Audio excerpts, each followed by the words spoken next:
తాకట్లో ఉన్న మీ బంగారం ఈ రోజు ఎంత ధర చేస్తుందో కొమ్మూరి గోల్డ్ వాళ్ళకి కాల్ చేసి ఫ్రీ గోల్డ్ కాస్ట్ చెక్ చేసి చెప్తారు. నమస్కారం మా. నమస్తే తల్లి. మా శ్రావణ మాసంలో శ్రావణ మంగళ గౌరి వ్రతం ఎందుకు చేసుకుంటాము, ఎలా చేసుకోవాలి, ఎలా చేసుకుంటే మంచిది? ముందర ఎవరు చేసుకోవాలి కూడా అడగాలి. మరే ఇది పెళ్ళైనటువంటి కొత్తగా పెళ్ళైనటువంటి ఆడపిల్లలు మొదట్లో చేసుకుంటారు. అంటే పెళ్ళైన సంవత్సరం నుంచి ఒక 5 సంవత్సరాల పాటు చేసుకుంటారు. ఇది నోము. నోము అంటే ఒక పరిమితి ఉంటుంది దీనికి, ఇన్నాళ్ళు చెయ్యాలి అనే లెక్క. ఇప్పుడు వరలక్ష్మి వ్రతం ఉంది, ఆ వ్రతం జీవితాంతం చేస్తాం. మంగళగౌరి నోము ఇది 5 సంవత్సరాలు చేస్తారు. పెళ్ళైనాక 5 సంవత్సరాలు, పెళ్ళైన తర్వాత 5 సంవత్సరాలు చేస్తారు. ఈ 5 సంవత్సరాల్లో కూడా ఒక్కొక్క ప్రాంతీయమైనటువంటి ఆచారాల్లో తేడా ఉంది. ఒక ప్రాంతంలో మొదటి సంవత్సరం 5 పోగులతో ఉన్న తోరం 5 ముడులతో, రెండో సంవత్సరం అది రెట్టింపై 10, మూడో సంవత్సరం 15, నాలుగో సంవత్సరం 20, 5వ సంవత్సరం 25 అలా పెరుగుతూ ఉంటారు. ఈ తోరానికి ఉండేటటువంటి పోగులు, ముడులు, తాంబూలాలు, ముత్తైదులు, జ్యోతులు పెరిగేవి కొంతమందికి సంప్రదాయం, పెరగవు చాలామందికి. 5 ఉంటాయి ఎన్నేళ్ళు పోయినా కొంతమందికి. ఇది ఒక లెక్క, మొత్తానికి 5 ఏళ్ళు. ఈ 5 ఏళ్ళు చేసేటప్పుడు పూజా విధానం ప్రతి ఏటా ఒకటే ఉంటుంది. ఇవి మారుతాయి కానీ సంఖ్య మారుతుంది కానీ చక్కగా పసుపుతో గౌరీదేవిని చేస్తారు. చేసి దానిని మామూలు నిత్య పూజ అయిన తర్వాత, నిత్య పూజ ఎప్పుడు మానకూడదు ఏవి చేసినా, ఈ పూజ అయిన తర్వాత చక్కగా దానికి గౌరీదేవిని ఆవాహన చేసి ఆ గౌరీ పూజ ప్రత్యేకంగా చేస్తారు. ఈ చేసిన తర్వాత ఇంతకుముందు తోరాలని చెప్పాను కదా, తోరాలు చక్కగా తయారు చేసి అక్కడ పెట్టుకున్నటువంటి వాటిని అక్కడ పెట్టి అమ్మవారికి తోరం ఇచ్చి, ఒక ముత్తైదు కోసం ఒక తోరం సిద్ధంగా ఉండి, వాయినం మీద ఒక తోరం పెట్టి తాను ఒక తోరం కట్టుకుని మొత్తం 5 అలా. అయితే ఇప్పుడు కొంతమంది ఏం చేస్తారంటే ముత్తైదులు 5 మంది ముత్తైదులు అంటే 5 మందికి కూడా తోరాలు ఇచ్చేవాళ్ళు ఉన్నారు. కానీ ఒక్కళ్ళని మాత్రం ముత్తైదుగా పూజ చేయాలి. ఆ చేసినటువంటి వాళ్ళకి తప్పనిసరిగా ఇవ్వాలి, మిగిలిన వాళ్ళకి ఇవ్వచ్చు, ఇవ్వకపోవచ్చు. అప్పుడు శ్రావణ మంగళవారం కథ చెప్పుకుంటారు.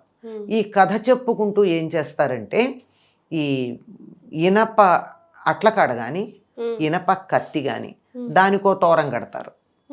దానికో తోరం కట్టి దాన్ని కాటుక పడతారు.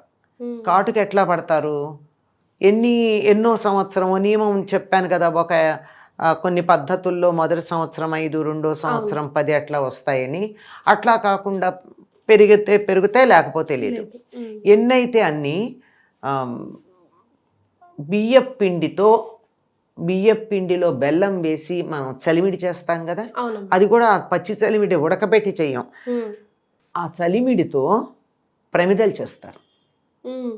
ఆ ప్రమిదల్లో ఆవు నేతితో దీపాలు పెడతారు. ఆ దీపాలు వెలిగించి, అంటే మనం మామూలుగా పెట్టిన దీపం కాదు, ఇది అధికం పెట్టి అవి వెలుగుతూ ఉంటే ఈ కత్తిని దాని మీద కొద్దిగా ఆవు నెయ్యో ఏదో ఒకటి దానికి అంటనట్టు దూమెరుగ్గా రాచి ఈ కత్తిని దాని మీద పెట్టుకుని ఈ కథ చదువుకుంటూ, శ్రవణ మంగళవారానికి సంబంధించిన కథ చదువుతూ ఆ కత్తిని ఆ జ్యోతుల మీద పెడితే అవి చక్కగా కాటుక తయారవుతుంది. ఆ కాటుకని తాను ధరించి ముత్తైదువుకిచ్చి తర్వాత తాంబూలాలు తీసుకోవడానికి వచ్చే ముత్తైదులకు కూడా ఇస్తారు ఈ కాటుక.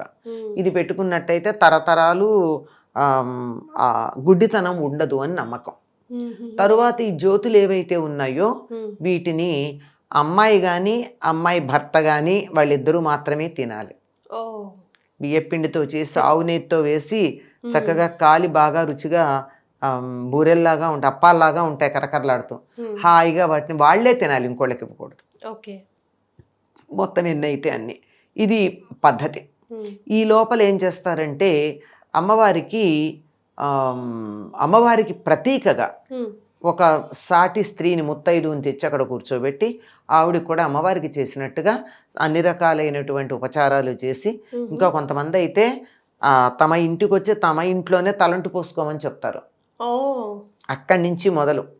లేదు మా ఇంట్లో పోసుకొస్తామంటే వచ్చాక కాళ్ళు కడిగి చేతులతో పసుపు రాచి పారాణి మొదలైన ఉంటే పెట్టి, ఆ తర్వాత గంధము, కుంకుమ, అన్ని సుగంధ ద్రవ్యాలు, పైగా పూర్తిగా జడ వేసినా వేయకపోయినా దుమ్మెనతో కాస్త తల ఇలా అని అద్దం చూపించి ఈ సేవలన్నీ చేసిన తర్వాత తాంబూలం ఇచ్చి, తాంబూలం ఇచ్చేటప్పుడు ఒక మంత్రం తెలుగులో చెప్పిస్తారు అందరికి అర్థం కావడానికి.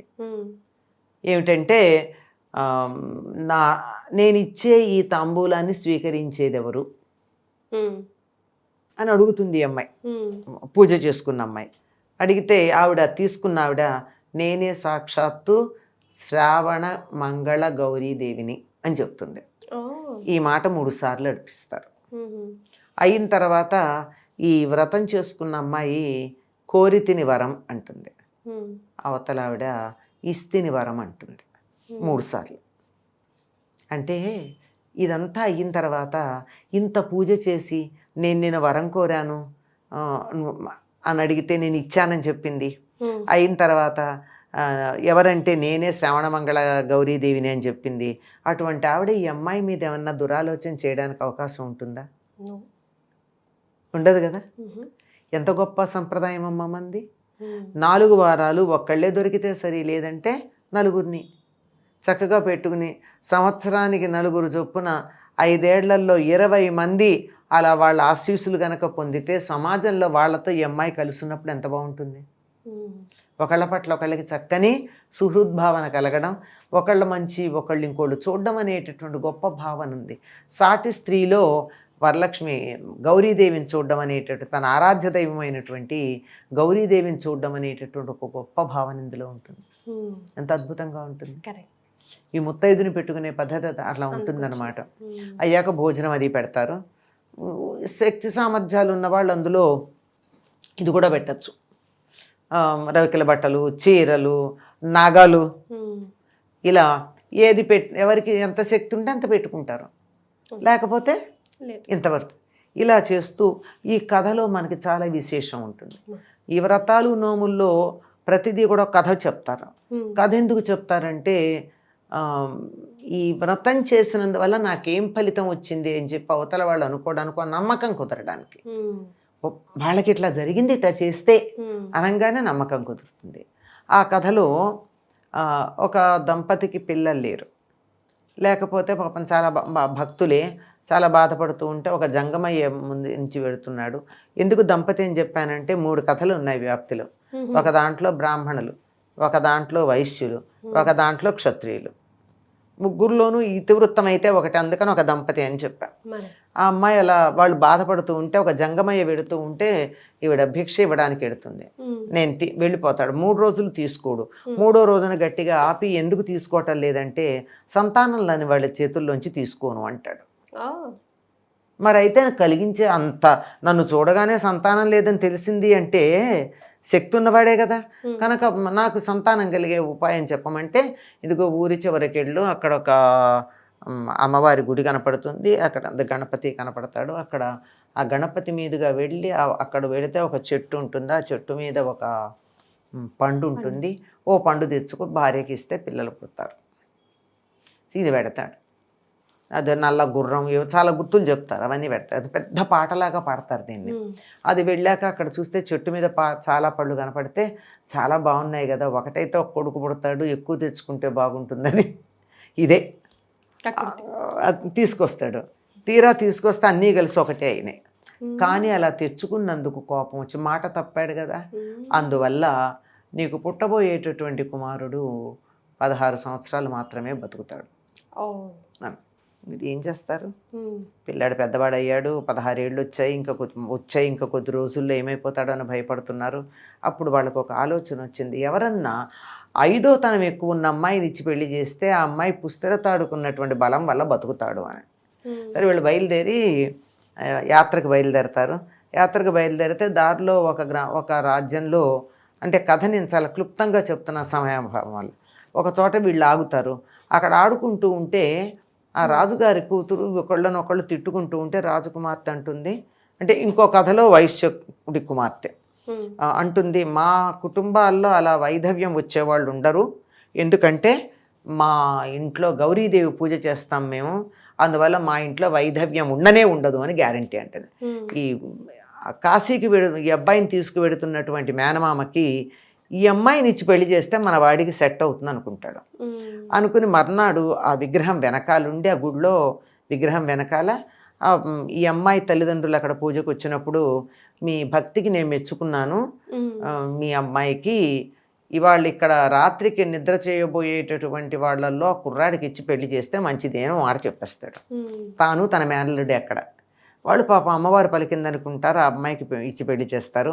కానీ వీళ్ళ ఇంట్లో అమ్మవారి పూజ అలవాటు ఉంది కదా, అందువల్ల ఆ అమ్మవారి ఈ అమ్మాయికి కనపడి రేపు నీ భర్త చనిపోతాడు, ఆ కానీ నువ్వు నన్ను ఆరాధించేదానివి గనక నీకు ఐదోతనం లేకుండా చేయకూడదు నేను, అందువల్ల నీకు మార్గం చెప్తాను. మృత్యువు కాలసర్ప రూపంలో వస్తుంది, నల్లని తాచుపాములాగా వస్తుంది. నువ్వు ఒక కుండ పట్టుకెళ్ళి ఆ కుండలో ఒక పాముని పట్టి దానికి తెల్లని బట్ట వాసన కట్టి మీ అమ్మకి రేపు పొద్దున్న వాయినం ఇచ్చేయమని చెప్పి పాముని. ఇతడేమిటో అనుకోకుండా ఇట్లా జరిగింది ఏమిటి అనుకుని వెళ్ళిపోయాడు. అసలు పెళ్ళి అనుకోలేదు, ఏమనుకోలేదు, ఎట్లాగో నాకు ఆయువు లేదు, ఎందుకు వచ్చింది వెళ్ళిపోతే మంచిదని. తీరా చూస్తే భర్త లేడు, కానీ తాంబూలం మాత్రం వాళ్ళ అమ్మకి ఇచ్చేసింది వాయినం. ఈ కుండ ఇస్తే వాసన కట్టిన మూత తీసి చూస్తే పాము బదులు అందులో ముత్యాల దండు ఉంది. అయిపోయింది. ఈ భర్త వెళ్ళిపోయాడు కదా, ఏం చెయ్యాలి? కాశీ వెడుతున్నాడని తెలుసు కనుక కాశీ నుంచి వచ్చే వాళ్ళందరికీ భోజనం చేసి వాళ్ళ చేతులు భోజనాలకు ఏర్పాట్లు చేయమని తండ్రికి చెప్పి వాళ్ళని కడిగేటటువంటి వాళ్ళకి చేతుల మీద నీళ్లు పోసి వాళ్ళ చేతులు కడుక్కోవడానికి నీళ్లు పోయడానికి తను నిలబడడం మొదలుపెట్టింది. రోజు అదే పని. ఒక ఏడాది తర్వాత తిరిగి వెడుతున్నాడు ఇతను.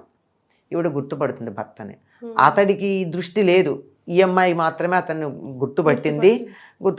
మొత్తానికి వాళ్ళ గుర్తులేవో సంకేతాలు చెప్పుకున్నారు. అతను విడిచి వెళ్ళినటువంటి ఉంగరం చూపించింది.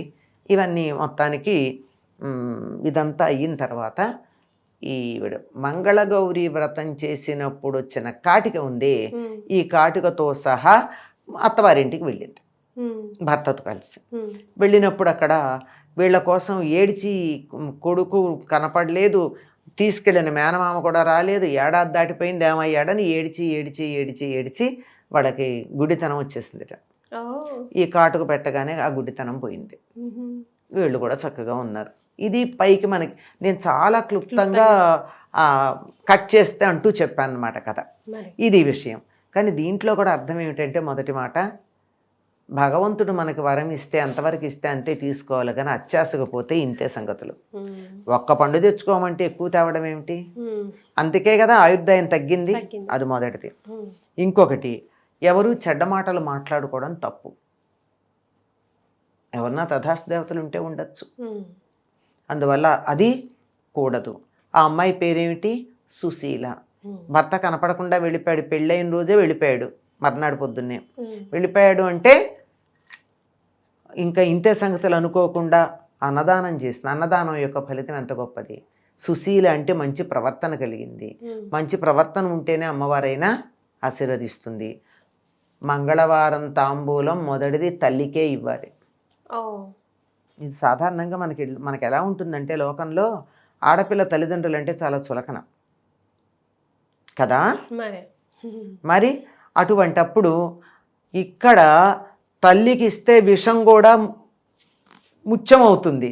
అందువల్ల తల్లికే మొదటి తాంబూలం ఇవ్వాలి. ప్రథమ తాంబూలం అనేది ఒక చాలా ఎంత సజెస్టివ్గా చెప్పారు. ఎలా గౌరవించింది మన సంప్రదాయం. ఆడపిల్ల తల్లిని ఎంత గౌరవించాలి?